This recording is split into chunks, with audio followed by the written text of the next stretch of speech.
Adventures in Supply Chain Podcast is pleased to present this video episode of the Coronavirus and Supply Chain series with Nicolas Vandeput, consultant at SupChains, book author, professor. Nicolas is a supply chain data scientist specialized in demand forecasting and inventory optimization. He founded his consultancy company SupChains in 2016 and co-founded SKU Science, a smart online platform for supply chain management, in 2018. Nicolas enjoys discussing new quantitative models and how to apply them to business reality. Passionate about education, Nicolas is both an avid learner and enjoys teaching at universities. He has taught forecasting and inventory optimization to master students since 2014 in Brussels, Belgium. Nicolas published Data Science for Supply Chain Forecasting in 2018 and Inventory Optimization, Models and Simulations in 2020. In this episode, we talked about the following: data science applied to supply chain, forecasting, why, what, when, and who. First key steps for forecasting, role of accurate data in forecasting, machine learning versus traditional forecasting models, time series, key actions for business leaders to start applying data science to supply chain. This episode is sponsored by USM Supply Chain. USM stands for Unstoppable, Scalable, Mindful Supply Chain. Check us out at usmsupplychain.com to scale up your profits together with your supply chain. And now with you, your host, Marcia, and her amazing guest, Nicolas Vandeput. Good morning, Nicolas. A pleasure to have you on the show. So thank you very much for taking some time of your busy schedule to talk with us today. Thank you, Marcia. It's my pleasure to be here with you. And I'm so impressed about your experience and all what you are doing. You are creating great content, events, and you are an author, you are a professor, owner, and CEO, right, of SupChains. So how can you do it all? And what do you like best? Yeah, well, I guess it's a matter of staying, in the end, very focused. I'm passionate about forecasting and inventory, and I like to tackle each subject from different angle. From time to time, I like to write contents, write book about those. From time to time, I like to do consultancy project to see, okay, in practice, can we do this? And then I move back to showing this to students, and then I will move back to writing books or articles and so on. So I guess it's really just staying focused on just very two niche subject, and then, moving around and attacking from different angle. And then it's all about passion. I just like those two subjects. I just love them. Yes, no, and we can see that. And also you apply like theory into practice. And for example, with your two books, you apply data science to supply chain. So to start, because we hear these words, but sometimes they can be somewhat confusing. Like, what is data science, artificial intelligence, machine learning? Yeah, so I'm not so much myself of a definition person. So I like to, if it's a bit blurry, it's fine for me, but I would somehow summarize it like this. For me, data science, it's more like a mindset. It's a mindset where you think, we will try to find the answer from the data, and I have no a priori on maybe this should be the model or that should be the way. No, I'm going to look into the data. I'll try to understand what's there, just looking at the data. So data science for me, it's a mindset. You could do data science without machine learning. Somehow it's related to data analysis, right? Mm-hmm. Machine learning for me, it's a set of models. So then it's much more technical, a set of models that you use that can learn, let's say, things from the data. Okay. Mm-hmm. But then again, the lines are a bit blurry. Some people would say this is machine learning. Some other people would say it's statistics. I don't want to get into this debate, but for me, it's more some kind of a model saying to the model, look at the data and try to learn anything from the data. Then you get to artificial intelligence. There is absolutely no definition of artificial intelligence, no real strict one. So anyone could say this is artificial intelligence. I try not to use this word because it's so blurry and so marketing and so much buzzword. I try to stay out of it. So I'm going to stick to machine learning or neural network or data science, but usually I don't use this artificial intelligence word myself.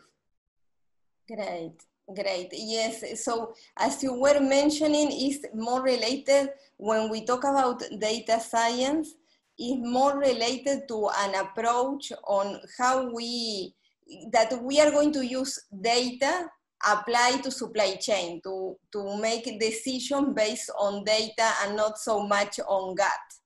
Is that right? Okay. Yeah. Perfect, perfect. No, that helps to clarify. And when it comes to forecasting, your first book, it is a controversial topic because I have heard like there are some people that say there's no point in forecasting. We are always going to get it wrong. And there are others that it says that if we improve a little bit the forecasting, that we can see those results in the financial statements. So they are very important and they drive value. So what is it important to forecast demand, and if so, what companies should be doing it? So for me, the question of should we do forecast, when I give a class at university to master students, when I give a training to a practitioner, I start every training by asking the question, why do we forecast? And you know, practitioner, student, no one ever replied, oh, we forecast because we love to do it, because we like numbers, so let's just forecast stuff. No one, right? People will say we want to reduce inventory, we want to avoid dead stock, we want to increase service level, we want to improve top line, bottom line, and so on. You have plenty of reasons why you want to have a good forecast. I think that at the core of all these ideas lies the question that you need to make a forecast to take action. Supply chain, it's some kind of a living organism that needs to take hundreds, thousands of decisions, small decision, big decision, okay? And when you take a decision, you want to have an idea, okay, but what's the future going to be? And as soon as you ask yourself the question, okay, but what's the future is going to be, you start to do a forecast. It might be implicit. Maybe you're not going to use Excel to do it. Maybe you're not going to use machine learning. Fine. But still, it's a forecast. If you think, okay, should we open this plant? It's a forecast. You think, okay, maybe demand will grow, maybe not. So I know that I don't need to open a plant. If tomorrow you move goods to stores, again, it's a forecast because you think, okay, these goods will be sold in the store. So again, it's a forecast. So the question is not, should we forecast demand? The question for me is more, what kind of decision do you want to take? If the decision is, what goods should I send to my stores? This is what you need to forecast. If the decision is, should we open a new plant in Mexico? Well, then this is the demand you need to forecast, right? So for me, it's really a question of decision. Yes. And in the end, every supply chain is taking decision, right? Yes. So, Nicolas, it would be like to define what we want to achieve, and based on that, we do the forecast, right? Yeah. Yes. Forecasting is a means to an end, right? It's not the end in itself. First, you need to try to understand what do I want to do, and then we can create the right forecast. Yes, you are right, because if not, we can get lost in the weeds if we don't have clear the objectives that we are pursuing in doing all, because as you were mentioning, it involves calculations, many calculations. So yes, and the question when I ask about the companies that should be doing this, in particular, is there any industries that you see that for them is more relevant to go through forecasting demand? An example could be like consumer products, right? The ones that we go to the stores and we buy those products. For sure. So you have a few drivers that make it very important for a company to be good at forecasting. The first one being the more inventory you have, because the client needs to have stock because of long lead time, whatever the reason is, the more inventory you have, the more you want to be good at forecasting, because you don't want to have the wrong inventory, you want to have the right one. And that's why I also focus both on inventory and on forecasting, because those two really goes hand in hand, right? The more inventory you have, the better you want your forecast to be. Now, you also want to have a better forecast if you have longer lead times, because that means that you need to make all your orders much in advance. And it means that, well, you need to know what the future is going to be like. Another criteria would be how much service level you want to give to your clients. If we talk about supermarkets, well, you don't want to be out of stock, because me, if I go to the supermarket, I don't find my usual bottle of milk, I'm just going to go to competition, right? So those kind of criteria make it very important to have a good forecast. Then again, some other company would think, okay, we don't have so much stock.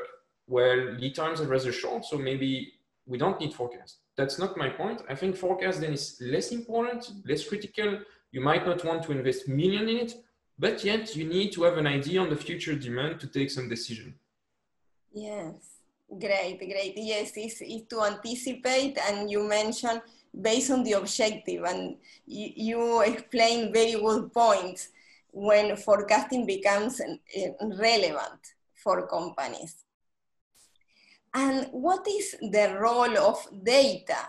Let's say that a company would like to start forecasting demand, they see the benefits. For example, one that you mentioned, like they have a very large inventory, and the lead times are long because they have vendors overseas. So they decide to start forecasting. What are the key steps that the company needs to take? And what is the role of data in those steps? Because when I think about forecasting, I know that implies calculations. So yeah.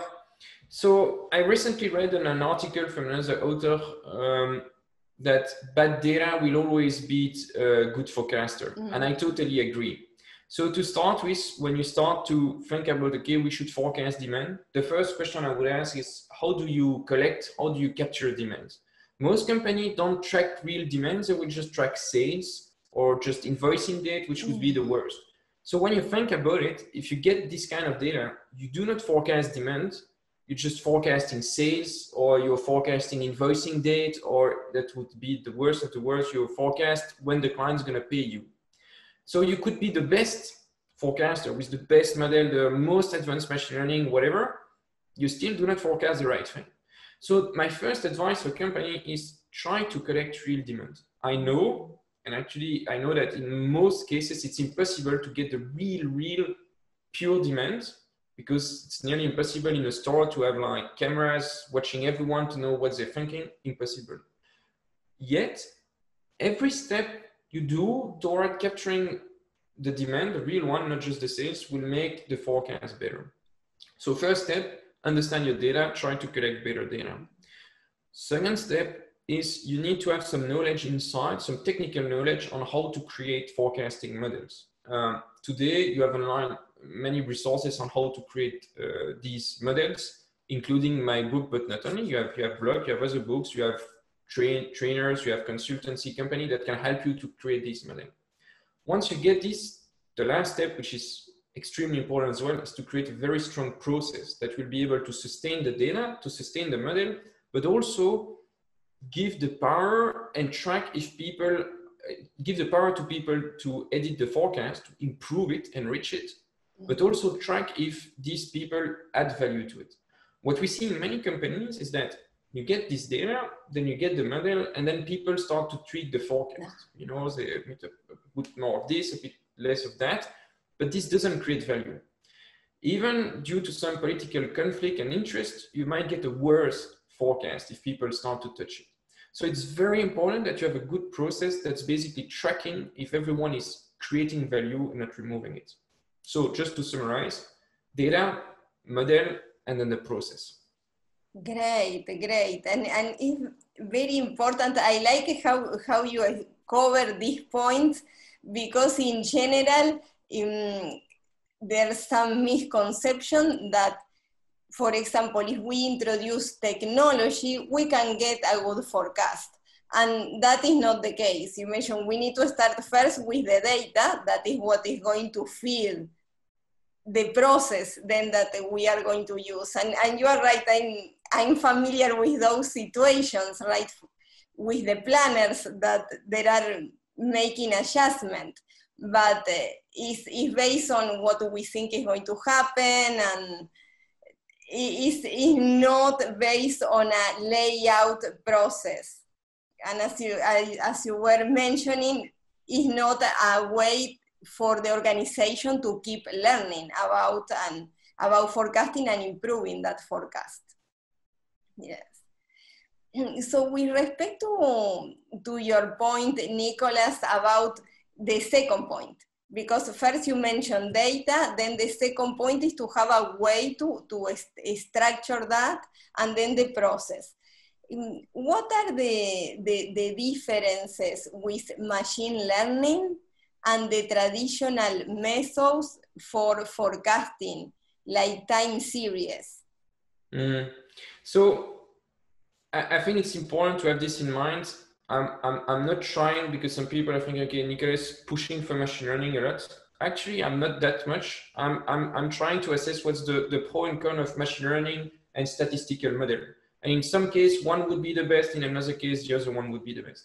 So if I summarize the main differences, statistical model require less data. So if you have a short data set, you don't have so much history, you don't have a lot of different products, you should go for statistical, I call them old school model, and it will work fine, right? I am not saying you will really suffer. No, it will be fine. Now, if you have more data, more products, if you also want to have a short-term forecast that's as correct as possible, if you have external driver, for example, you capture the pricing of your product, you capture marketing events and stuff like that, machine learning will be extremely good at understanding the impact of pricing, the impact of marketing, plus the impact of past seasonality and so on. And machine learning will be especially good at short term, because for machine learning, so far with what we see and what we do in the model, it's kind of difficult to do a long-term 6, 9, 12, 18-month forecast with machine learning. So if you're looking into 3, 6 month forecast, or 1, 2, 3, 8 weeks forecast, machine learning will be the best. Now, machine learning also comes with an issue, is the fact that it's a black box. I also read the sentence once online that if you understand it, it's not machine learning. I kind of like it. Machine learning, it's a totally black box. So it's a total black box. So if the forecast is 10 pieces, there will be no way for you to understand, but why is it 10 pieces? Many people then think like, whoa, this is worrying, because if I see a forecast, I would like to know, like, how comes it's 10 pieces? With statistical forecast, you're going to see a trend, a seasonality, so you'll understand why it's 10. Machine learning will not tell you anything. I personally think that it is not so much of an issue, because I don't know so many cases when people got so much better at forecasting by really looking into the statistical model to understand all the parameters and so on. Especially that with machine learning, as with statistical model, you can track if the model is good or bad. So you know that if the model has been really fine for the last 9 months, well, next month it should be fine as well, right? So you should trust the fact that 10 pieces should be fine, right? So again, machine learning, statistical models, they all have their good and bad things. And I think depending on the situation, you should go for one or the other. Great. Yes, so we need to evaluate. It's not that, as you explained, it's not that all companies should apply machine learning. No. It depends on each situation. Great. And in relation to that, I had a recent conversation with a CFO of a producer. They produce orange juice, and they sell practically to every store in the US. And the CFO was saying that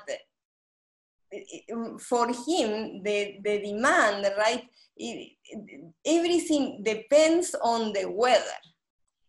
how much they are going to produce. So it's like his hands were tied because there's nothing he can do on Mother Nature. So would you agree with that, or can we use in those cases machine learning in those scenarios that are very challenging, because this one is the weather? So a first case is if basically the sale is constrained by production, like you will sell anything you produce and production is limited by weather, then forecasting is then nearly useless because anything that's going to be grown will be sold. So then I would just be out of forecasting. Now, if you just ask the question that we have essentially oranges and we need to ship them to stores across the US. And of course, it's determined by the weather because let's say if it's sunny, people will go out and drink more or whatever. Then again, for this specific kind of question, I would really go back to the question, what do you want to optimize and achieve? If you want just to understand how much orange juice you should push to those local stores and you need to take this decision every week, let's say every Monday you do the planning for the week for truck to be sent away in the US and move oranges across the US, well, this is a very short-term forecast. And usually, and only in this specific case, you know the weather for, let's say, the 5 to 7 days to come. So somehow machine learning, if you feed it with the weather for the next 5 to 7 days and you feed it with the historical demand, I'm quite confident actually a machine learning model could be quite good at forecasting the demand for sure. Now, on the other hand, if you want to make the forecast 2 months in advance, you cannot use the weather anymore. No one knows the exact temperature that you're gonna have in 2 months, right? But yet I'm quite sure you're gonna have some seasonality because in 2 months it will be February and we know that in February, well, it's not so hot, right? So we know that the demand should be lower and you can still do some forecast. Then again, something that's very important, forecast is wrong, right? It's always wrong. Everyone knows that. So I wouldn't say to forecaster, you're always wrong, so we shouldn't use forecast. No, not at all. If the forecast is really wrong, it might mean that, well, you need a lot of safety stock, you need a lot of inventory, right? And if the forecast is really correct, then really accurate, then maybe you need less inventory, less safety stock, right?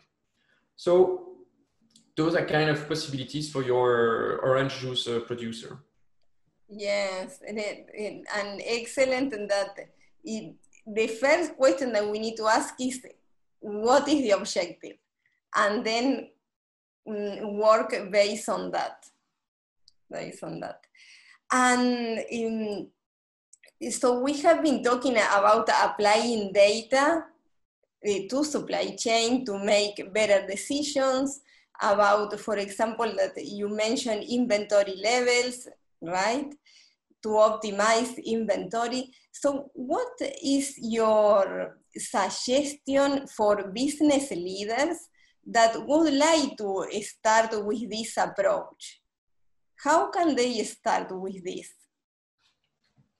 It's a long journey, right? And I wouldn't say that today we still have this golden recipe that will work in every single company. But I basically see two things. One thing is building a data-driven culture, and the other one is increasing, let's say, the know-how related to data science for your people. So let's first discuss this first part, data-driven culture. Today, many people talk about big data, but me, when I go to clients in supply chain, often what I see is what I would call small data. People don't have so much data. You only have 3 years of historical demand. You don't have the pricing of every single transaction. You don't keep track of marketing expenditure. You do not know the pricing of your competitor. You do not track how many people connected to your website and so on, right? So usually and it's kind of fun that if I meet, when different consultants meet together, they're always gonna make fun about how it's difficult to gather and get data, right? So I would advise to leaders and companies, the first thing you should make sure is that you created some kind of a data-driven culture where people are empowered to keep track of good data. This will be used not just for supply chain and forecasting, but in every aspect of the company. Then you get the second step